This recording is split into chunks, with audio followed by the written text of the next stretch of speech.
Tercer sermón sobre este primer capítulo, en el cual estaremos viendo cómo el Señor Jesucristo se presenta delante del apóstol Juan con toda su gloria.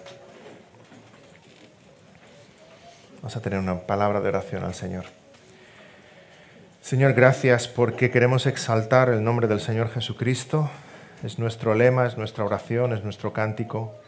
Señor, que tu nombre muy precioso sea exaltado en nuestros corazones, en nuestras vidas y en esta tu iglesia.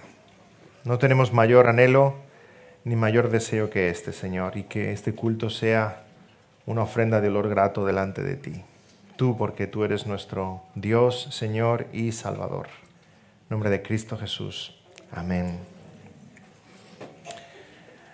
En 1817, un autor francés que tal vez conozcáis, llamado Stendhal, viajó a Florencia, escribió sus crónicas en un libro, y visitando la Basílica de la Santa Cruz, la Santa Croce, ante tanta acumulación de belleza, sintió que desfallecía y que tenía taquicardia por ver algo tan hermoso, y escribió lo siguiente en sus crónicas: había llegado a ese punto de emoción en el que se encuentran las sensaciones celestes dadas por las bellas artes y los sentimientos apasionados.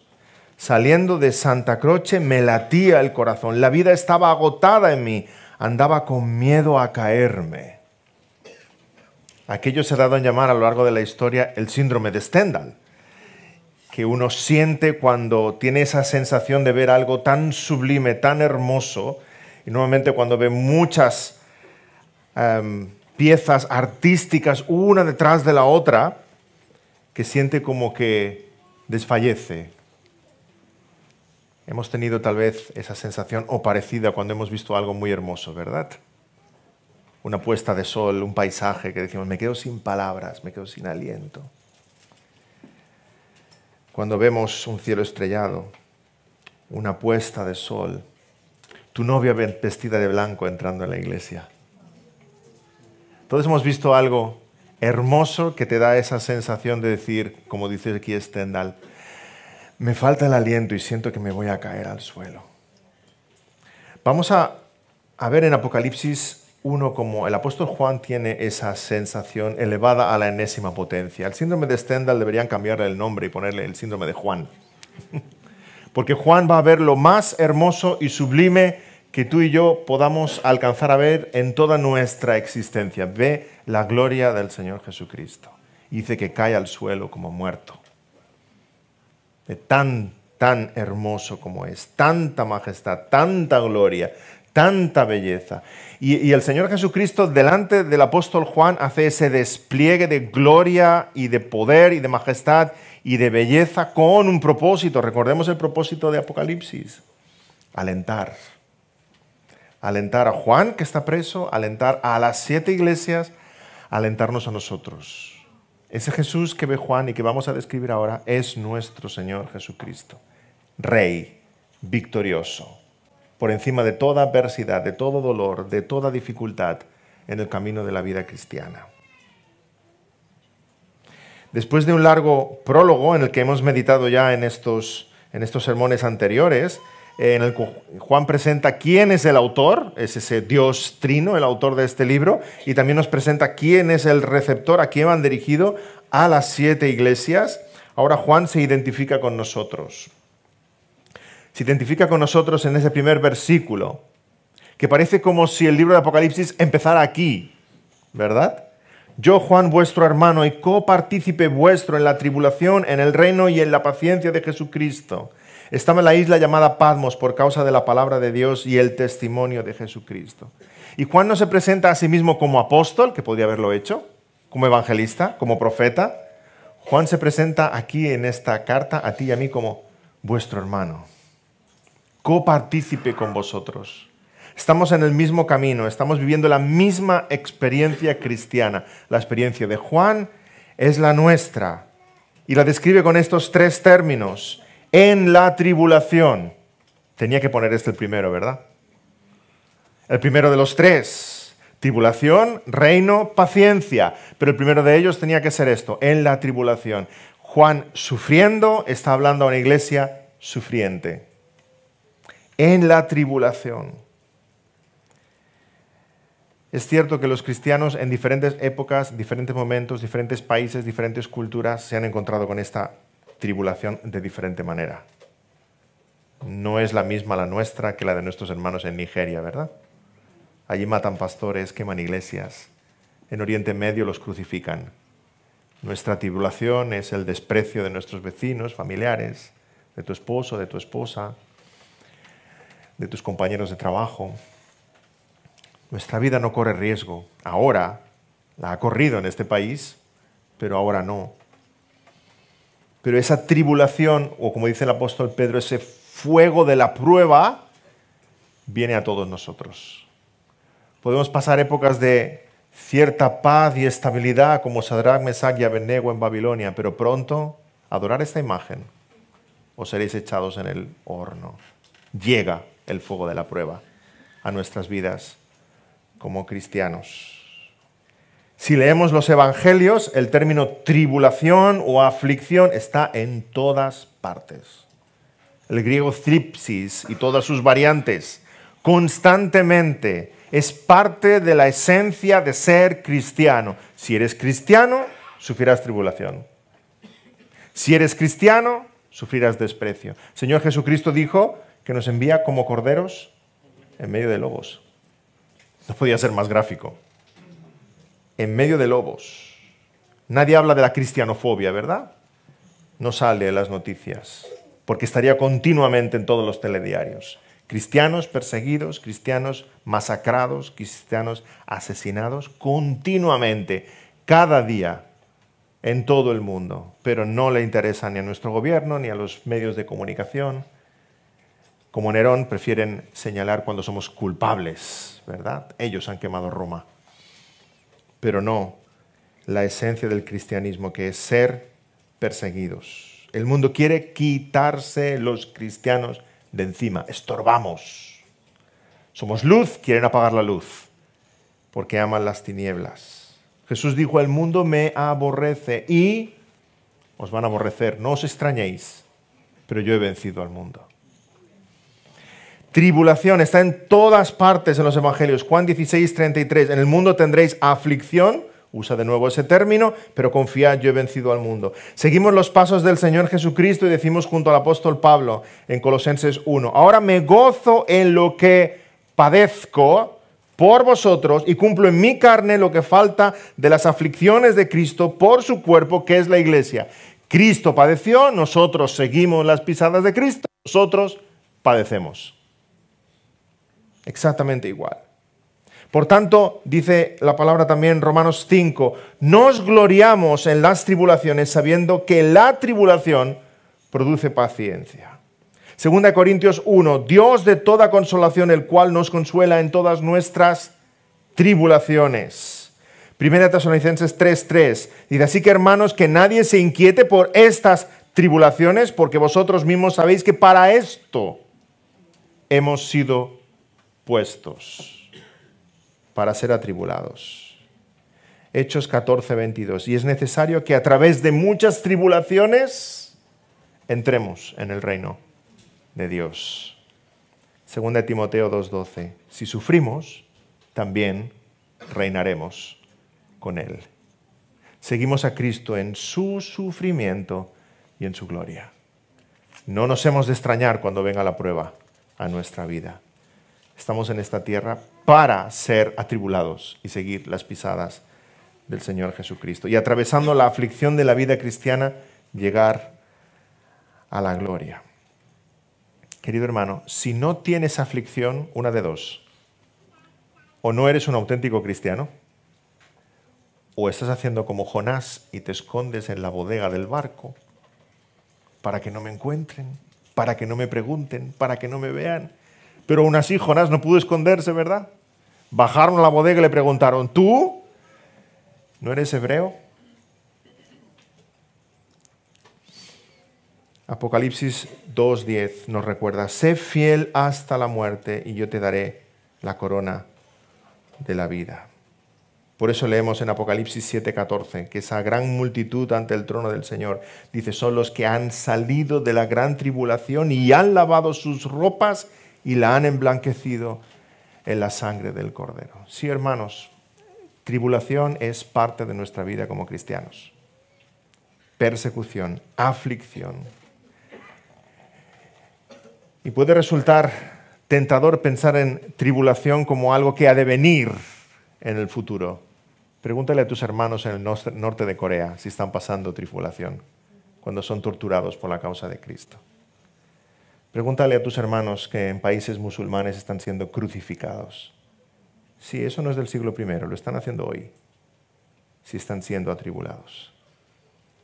Pero aquellos que han sido atribulados han lavado sus ropas en la sangre del Cordero y estarán sentados allí en el trono junto a Cristo, estarán alabando su precioso nombre. Tribulación, dice Juan. En primer lugar se identifica con nosotros en tribulación y a continuación dice y reino. Qué dos palabras para ponerlas juntas, ¿verdad? Parece paradójico. Juan se identifica con nuestra aflicción, Juan se identifica con nuestra ciudadanía. Somos ciudadanos del reino de los cielos, somos súbditos del Señor Jesucristo. Somos hechos reyes y sacerdotes. Estaremos sentados junto a Él. Somos herederos del reino de los cielos. Y es cierto que el reino tiene una dimensión presente y una futura, ¿verdad? Porque vivimos ya la realidad del reino. La iglesia es una expresión de ese reino del Señor. El Señor Jesucristo dijo que el reino de los cielos se ha acercado. El Señor Jesús dijo, mi reino no es de este mundo. Seguimos al Rey, pero a la vez oramos, venga tu reino. Así que el reino es ya, pero el reino todavía no. En esa paradoja de la vida cristiana. Vivimos ya en el reino, somos ciudadanos del reino, pero esperamos la manifestación gloriosa de nuestro Rey y que todas sus promesas se cumplan y sean ciertas y las podamos ver. Así que estamos viviendo en esta tierra como corderos en medio de lobos, estamos viviendo aflicción, pero esperamos el reino glorioso del Señor Jesucristo. Hermanos, por eso el tercer término que Juan usa aquí es paciencia. No podía ser de otra manera, ¿verdad? Aflicción presente, reino futuro y mientras, paciencia.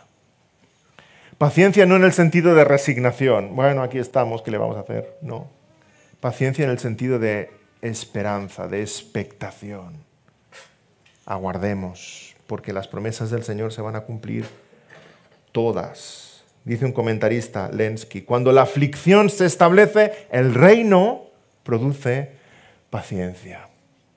Como le dice Pablo a Timoteo, que pelee la buena batalla de la fe, y a continuación le dice, echa mano de la vida eterna. Sí, porque cuando pensamos en el reino y en las promesas cumplidas del Señor, es como el viajero que ve el oasis en el horizonte. Seguimos caminando, cobramos fuerzas para cruzar ese desierto hacia la gloria. Aflicción, reino y paciencia. Hermanos, no escuchéis a esos falsos profetas que dicen que la vida cristiana es todo victoria y gozo y triunfo. Es aflicción. Si llega alguien predicando el reino ahora y el gozo ahora y la gloria ahora, ¿sabéis qué? Es después que le espera la aflicción. Pero nosotros predicamos la aflicción ahora, porque después nos espera el reino. Hoy aflicción, mañana gloria. Aquellos que prediquen hoy la gloria, les espera mañana la aflicción. Nosotros sabemos que las aflicciones son para hoy, que es característico del ser cristiano. Y en esa distancia entre la tribulación y la gloria, necesitamos estar llenos de esa paciencia. Romanos 8:18. Tengo pues por cierto que las aflicciones del tiempo presente no son comparables con la gloria venidera que en nosotros ha de manifestarse. Nos damos cuenta de todo lo que Juan nos está diciendo solamente con el saludo. Juan está diciendo a las iglesias en Asia Menor y nos está diciendo a nosotros, hermanos, estoy con vosotros. Miradme aquí preso por la causa de Cristo. Ahora tenemos aflicción, pero mañana nos espera gloria. Por tanto, esperad con paciencia, no se desalienten vuestros corazones. Y habla a las iglesias del siglo I que estaban siendo perseguidas, pero nos habla a ti y a mí de la esperanza que nos aguarda. No hemos de desfallecer, hemos de continuar en esa vida cristiana, en ese camino, en ese peregrinaje por esta tierra, esperando las promesas del Señor. Y Juan empieza a escribir y lo primero que describe es una voz. Escucha una voz y se da la vuelta. Nosotros también nos daríamos la vuelta si escucháramos una voz como la que escucha Juan. Escucha una voz. Él dice que está preso en la isla de Patmos y allí escucha una voz y ve luego la gloria del Señor Jesucristo. Está preso en Patmos, que sabemos que es una isla pequeña, casi un islote, actualmente en las islas griegas, delante de la costa de Turquía, lo que entonces era Asia Menor, y los romanos usaban aquella isla o islote como prisión. Qué mejor que una isla para ser una prisión, ¿verdad? A lo largo de la historia se han usado muchas islas como prisión. Recordamos en la isla de Elba, donde encarcelaron a Napoleón. A Al Capone también lo llevaron a Alcatraz. Si conocéis la novela del Conde de Montecristo, tenéis a Edmond Dantès en la isla de If, frente a las costas de Marsella. Y ahora tenemos al apóstol Pablo preso en la isla de Patmos. He dicho Pablo, perdón, Juan. Juan preso en la isla de Patmos. Y Juan es un anciano. Juan debe tener 90 y tantos años en ese momento. Anciano y preso en esa rocosa isla del Mediterráneo. Pero nos dice Juan que estaba en Patmos y nos dice también que estaba en el Espíritu. ¿Lo veis en vuestro pasaje? Está en Patmos y está en el Espíritu. A ver, Juan, ¿en qué quedamos? ¿Estás en Patmos o estás en el Espíritu? Ambas cosas, ¿verdad?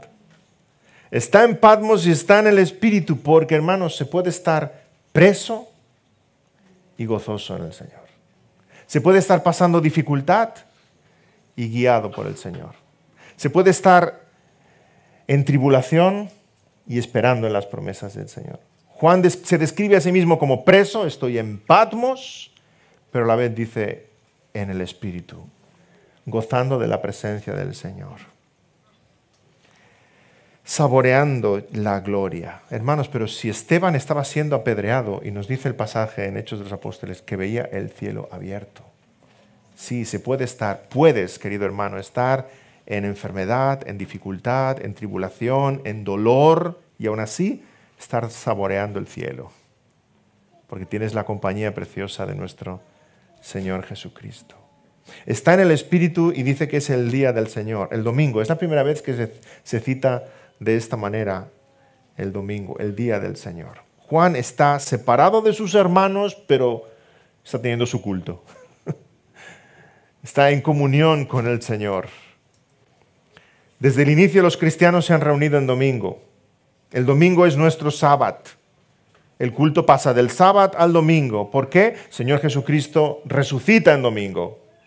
El Espíritu Santo desciende en domingo. El Señor se manifiesta a Juan el apóstol en domingo. Y no lo digo es cátedra, lo digo un poco como una corazonada. El Señor vendrá en domingo. Ya tenemos dos pistas, la del domingo pasado y este. Habrá nubes y será domingo. Ya los domingos cuando vengáis a la iglesia, si además hay nubes, dirás, ¡ay! ¿Qué viene hoy? Evidentemente es una corazonada, no está escrito. No está escrito ahí, pero creo que el Señor vendrá el domingo, en el día del Señor. En el día del Señor. Y Juan se gira. ¿Por qué se gira? ¡Wow! Oye una voz como de trompeta.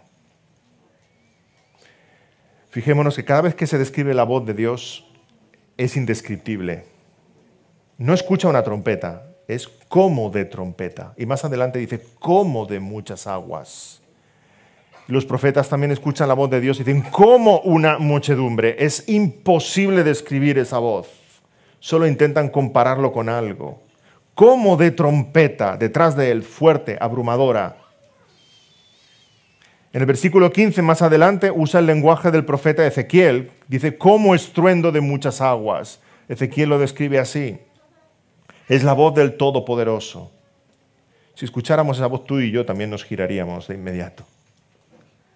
Como voz de trompeta. Sí, la trompeta significa muchas cosas, evidentemente. Es un canto de júbilo, es de victoria. La trompeta anuncia la victoria de un ejército.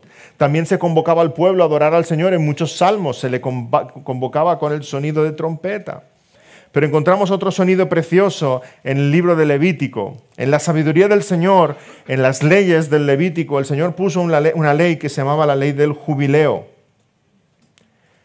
Esta ley permitía que la gente se enriqueciera por su trabajo, pero no a expensas de la miseria de otros, y también evitaba que la pobreza pasara de generación en generación, de manera que cada 50 años, cuando llegaba el año del jubileo, todas las posesiones volvían a su propietario originario. Si yo no había tenido más remedio que vender mi tierra o mi casa porque yo estaba en pobreza, cuando llegaba el año de jubileo, aquella tierra volvía a mí. De manera que el precio de las cosas siempre estaba determinado por cuántos años faltaba para el año de jubileo. Si yo vendía mi tierra y faltaban 30 años para el año de jubileo, esa tierra valía mucho. Si yo vendía mi tierra pero faltaba un año solamente para el año de jubileo, la podía vender por muy poco. ¿Por qué? Porque cuando llegara el año de jubileo, esa tierra volvía a mí. Y así explica Levítico 25:9, cuando llegaba la fecha del jubileo. Levítico 25:9. Entonces harás tocar fuertemente la trompeta. En el mes séptimo, a los 10 días del mes, el día de la expiación, haréis tocar la trompeta por toda vuestra tierra.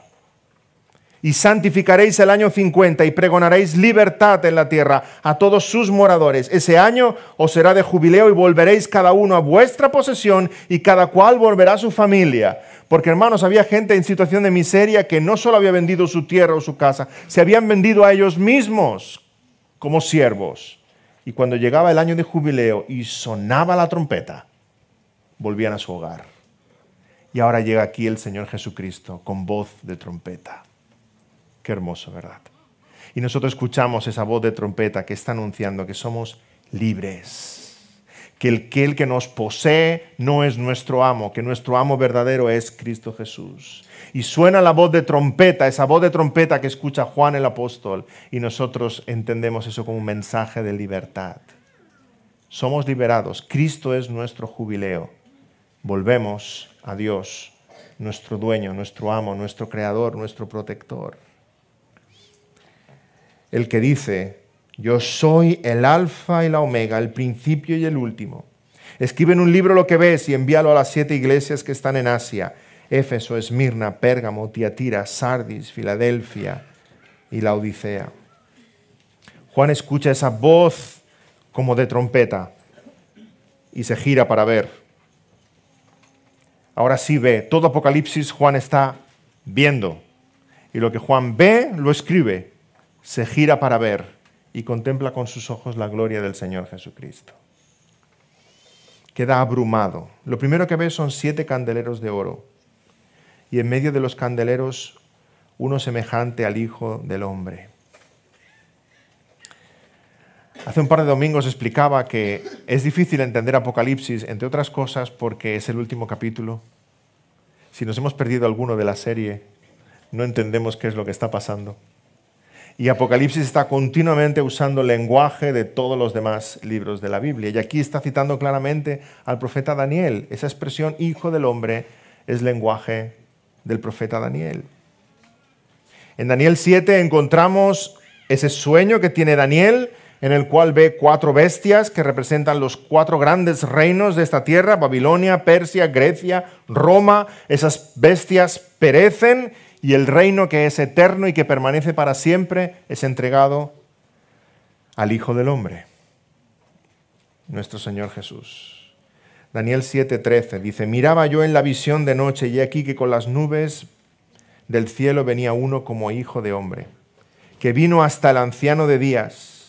Y le hicieron acercarse delante de él, y le fue dado dominio, gloria y reino, para que todos los pueblos, naciones y lenguas le sirvieran. Su dominio es dominio eterno, que nunca pasará, y su reino uno que no será destruido. Ese es el reino de Cristo que permanece para siempre. En el libro de Daniel le es dado al Hijo del Hombre ese dominio que es para siempre, y en el libro de Apocalipsis regresa el Hijo del Hombre a ejercer ese dominio que es para siempre. Y ese que tiene todo el poder es el que se pasea en medio de sus iglesias, en medio de esos 7 candeleros. Y Juan describe el aspecto del Hijo del Hombre. Va vestido con una vestidura que le llega hasta los pies. Sabemos que esto es digno de los sacerdotes, de los príncipes, de los reyes. De hecho, el Señor Jesucristo es nuestro Rey, nuestro profeta, nuestro sacerdote. Rey de una nación santa. Lleva una vestidura hasta los pies. El aspecto del Hijo del Hombre es un aspecto glorioso, luminoso. Todo lo que se nos describe aquí irradia luz. Es como un sol. Sin duda es la luz del mundo, como él dijo, con todo su esplendor. Dice que su cinto es de oro, sus ojos como llama de fuego, sus pies como el bronce brillante saliendo del horno, su rostro como el sol brillando al mediodía. Tal como lo vio Daniel en toda su gloria, como hemos leído antes en el capítulo 10 de Daniel, brillando en todo su esplendor. Pero además de describir esa gloria brillante del Hijo del Hombre, dice un detalle curioso. Juan describe en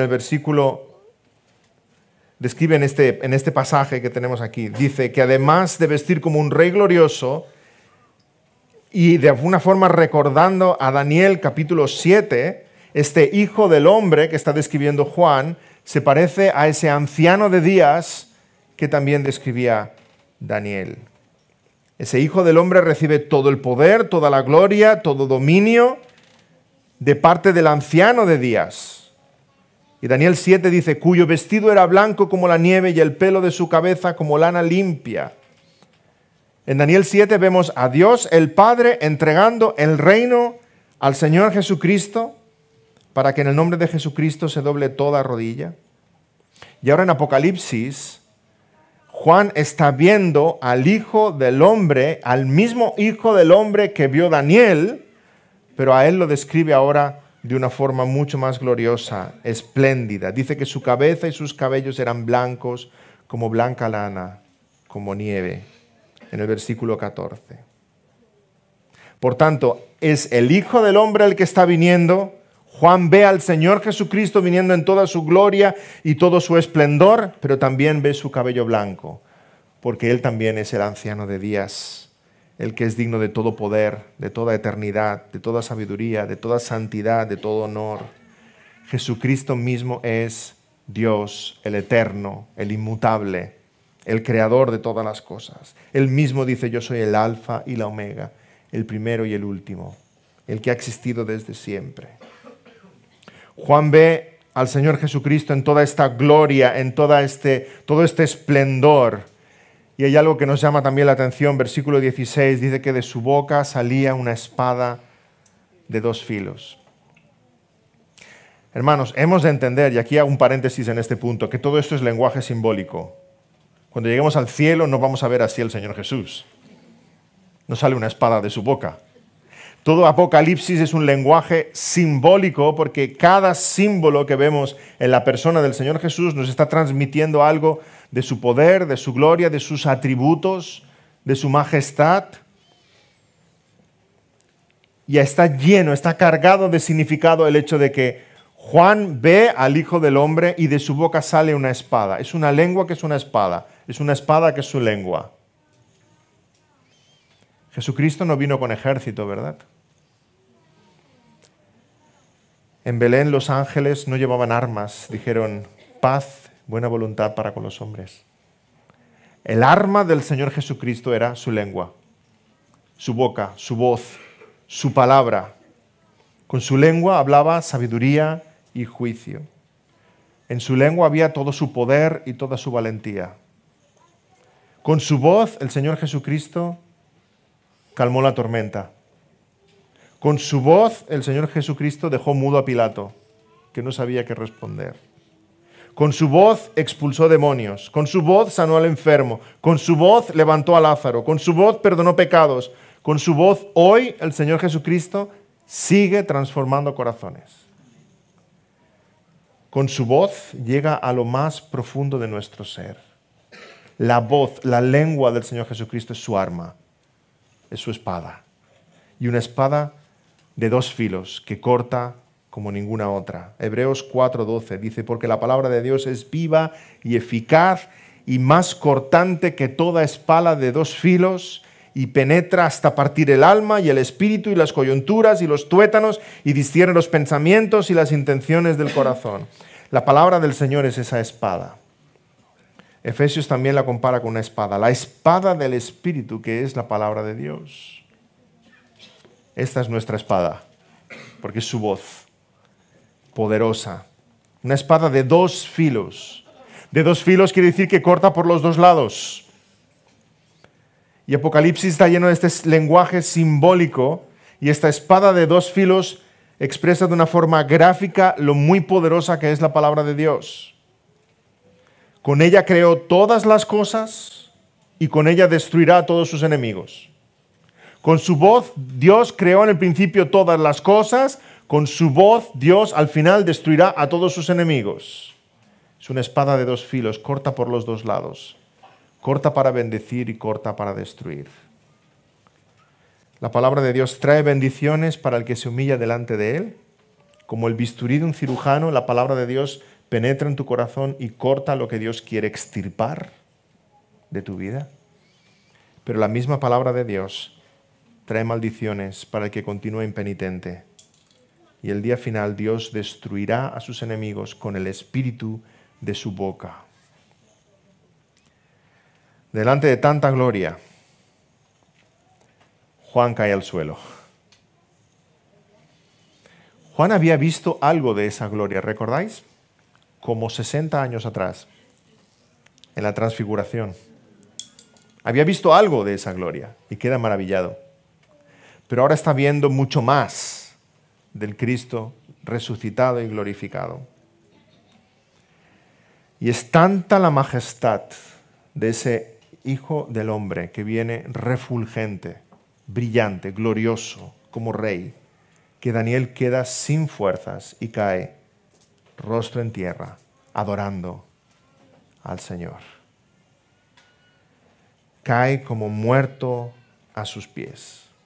Esta es la experiencia de todos los profetas cuando han visto la presencia de Dios. Esta es la experiencia de los mortales cuando vemos al inmortal.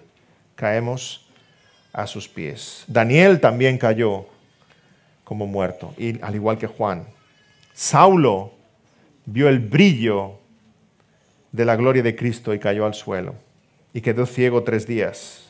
Isaías contempló la gloria del Señor y leemos en Isaías 6:5, ¡ay de mí que soy muerto! Una criatura delante del Creador, indignos como somos delante del que es 3 veces santo.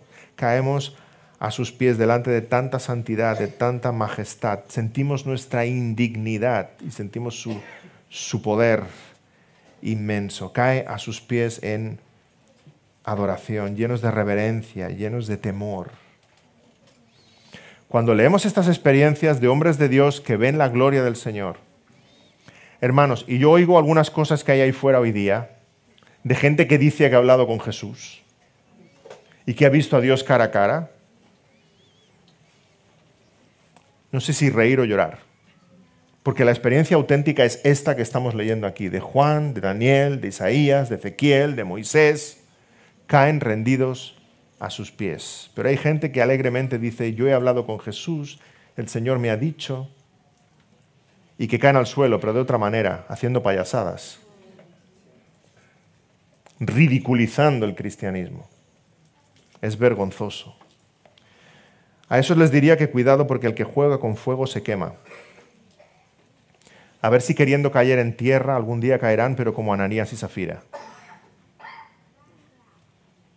Nos llena, cuando hablamos de la presencia del Señor, nos debe llenar un pavor reverente, porque estamos delante del que es 3 veces santo y nosotros somos criaturas de carne y hueso.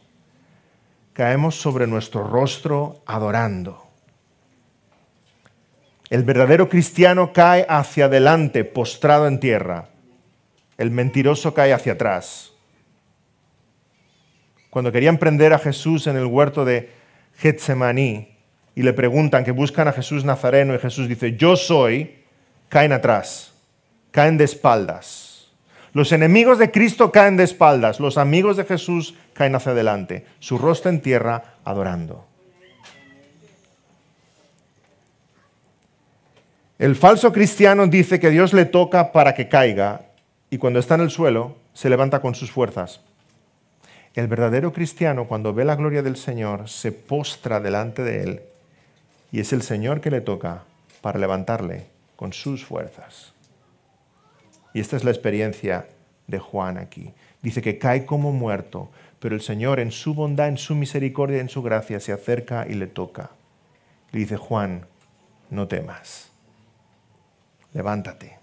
Es la experiencia de Daniel, que también cae como muerto, y se acerca el Hijo del Hombre y le toca, le dice, levántate, Daniel, muy amado. Apocalipsis 1:17, cuando le vi caí como muerto a sus pies y él puso su diestra sobre mí, diciéndome, no temas, yo soy el primero y el último. Nos llenamos de temor, pero de un temor reverente cuando vemos delante de quién estamos. Recordamos los discípulos en la barca, tenían temor porque la barca se hundía y estaban en medio de la tormenta y dice el pasaje que tenían temor, despiertan al Señor, el Señor se pone en pie, le dice al mar, calla, enmudece, se calma la tormenta y entonces los discípulos miran al Señor Jesucristo y dice el pasaje que tuvieron gran temor.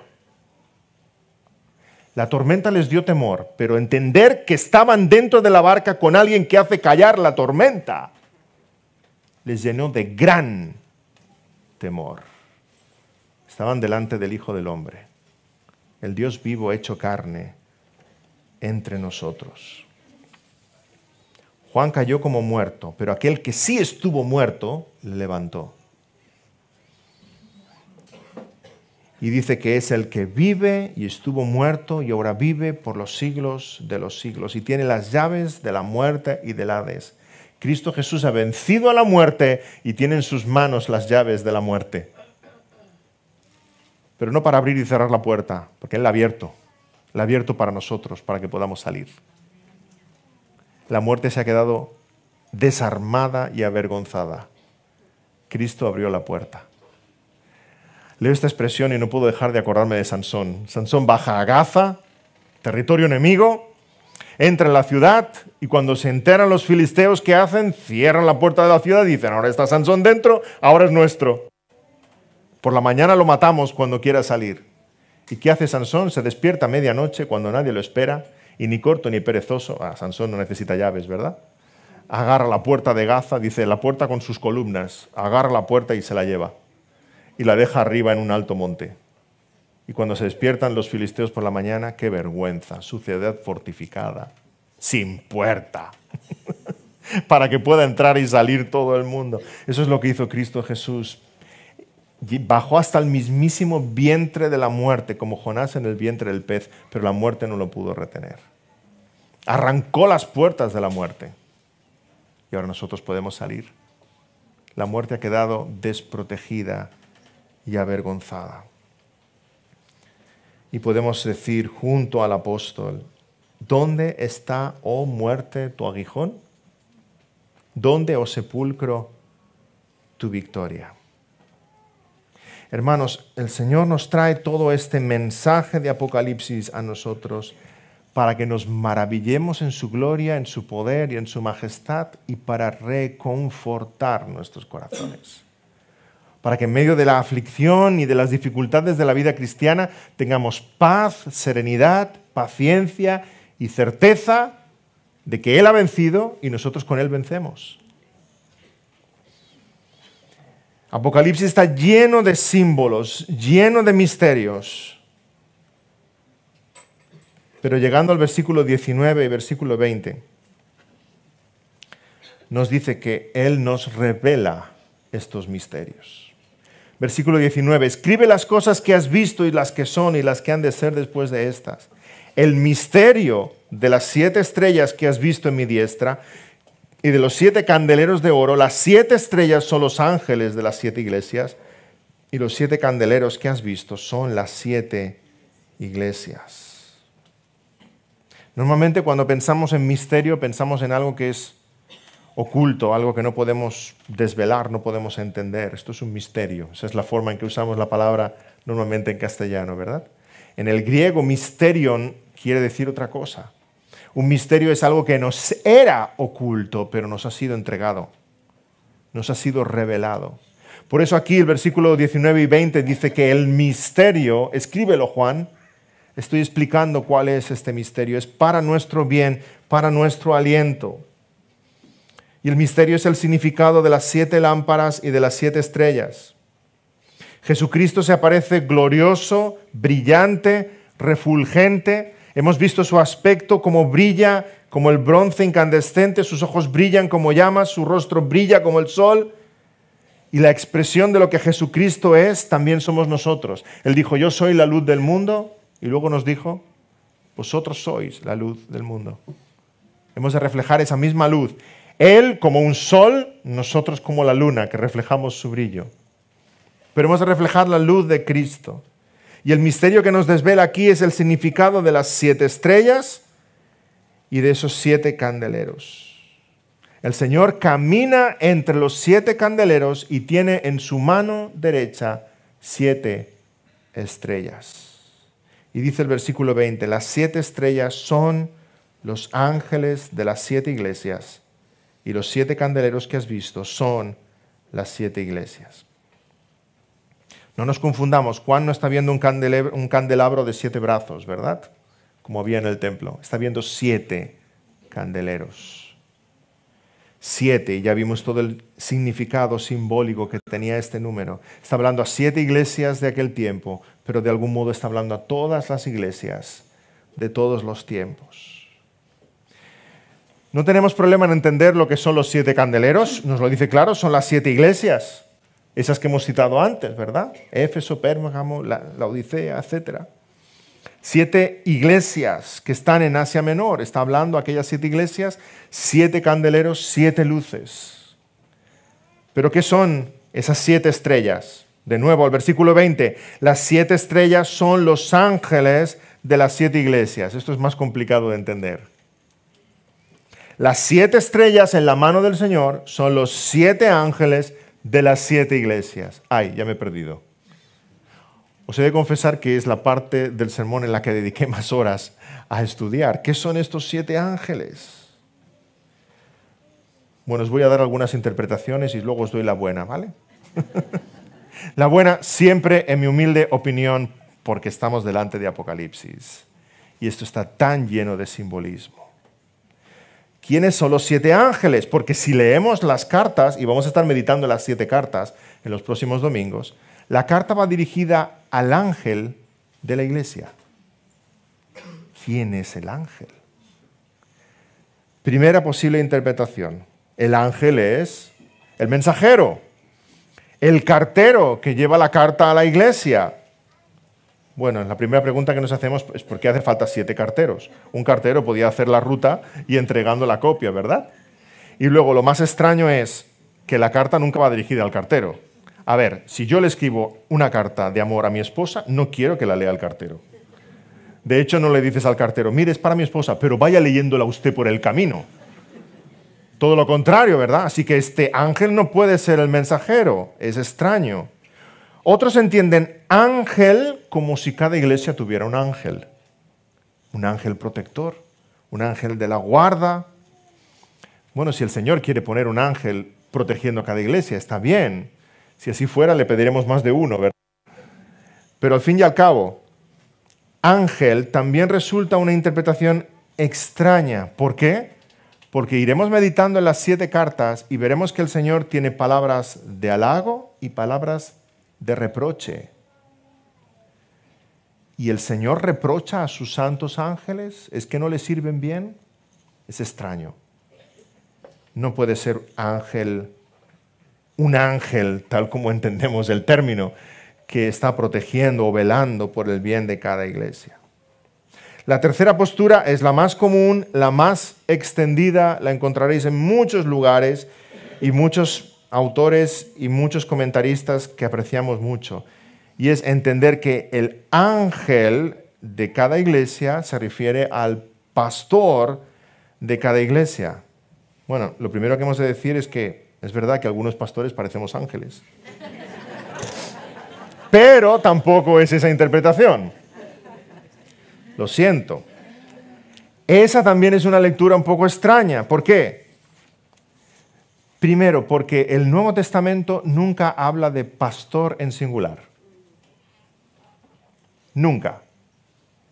Siempre habla de los pastores, los ancianos en una congregación, en una iglesia. Y ahora que Apocalipsis diga ángel refiriéndose a un pastor de una iglesia, no coincide. Y en segundo lugar, porque en ningún otro lugar de la Biblia se refiere a los pastores como ángel. Siempre leemos ángel para hablar de ángel. O sea, un enviado celestial, no alguien de carne y hueso como nosotros. Entonces, ¿quiénes son los 7 ángeles de las 7 iglesias?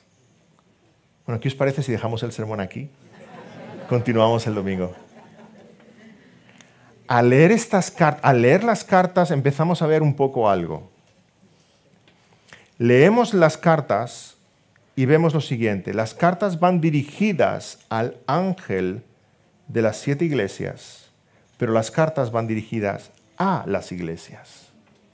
Cada carta empieza al ángel de la iglesia que está en, pero la carta siempre acaba hablando de los creyentes en la iglesia. Más aún, las cartas a veces combinan entre el singular y el plural. Y os pongo un ejemplo. Si tenéis vuestra Biblia abierta, buscar Apocalipsis 2:10.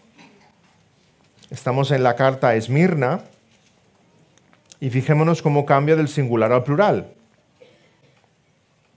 Dice Apocalipsis 2:10, no temas en nada lo que vas a padecer, singular. He aquí el diablo echará a algunos de vosotros en la cárcel, plural, para que seáis probados, plural, y tendréis tribulación por 10 días, plural. Sé fiel hasta la muerte, singular. Yo te daré la corona de vida, singular. Así que escribiendo a las iglesias, está escribiendo al ángel, pero está escribiendo a la iglesia. Está escribiendo a la iglesia, pero está escribiendo al ángel. Y tenemos que llegar necesariamente a esta conclusión, hermanos, esta identificación plena. El ángel es la iglesia es el ángel. Ambas cosas.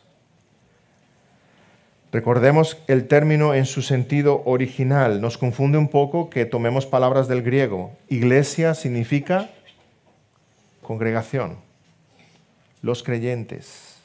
Por tanto, allí donde hay una congregación, allí donde hay un grupo de creyentes que se reúnen, forman eclesia, iglesia. Somos una luz en un candelero puesta en alto, para que el mundo vea en medio de la oscuridad en que está la luz del Señor Jesucristo. Y cada congregación debe velar por esa luz. Hemos de procurar que esa luz esté en alto, hemos de cuidarla, hemos de vigilar nuestra santidad, nuestro testimonio, nuestra doctrina, nuestro amor, porque una luz es algo frágil. Una luz se puede apagar.